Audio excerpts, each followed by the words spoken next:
bakit nyo ho ba naging advokasya itong pagbubunyag ng mga hindi magandang gawain ng mga kasama nyo po sa Kongreso? Halimbawa nga po itong congressman na naging contractors, etc. etc. Kong. Ang issue po ay ang DPWH budget ay ibinibigay sa highest bidder. Yes, Kung ikaw po ay isang representante sa Kongreso, hindi ka bibigyan ng budget kung hindi ka papayag na sila ang pipili ng contractor at sa kanila mapupunta ang profit ng proyektong ito. At ito po ay open secret na nagkakaroon ng bentahan ng budget sa DPWH.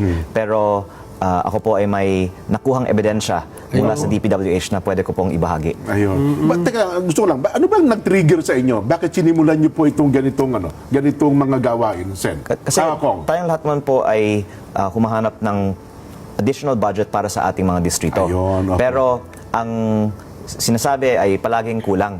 Pero kung willing kang magbayad, meron. Kaya parang as a member of Congress, parang of course, unhappy tayo dyan. Kaya gusto natin sana, simula ngayon, wala nang bentahan ng budget sa DPWH.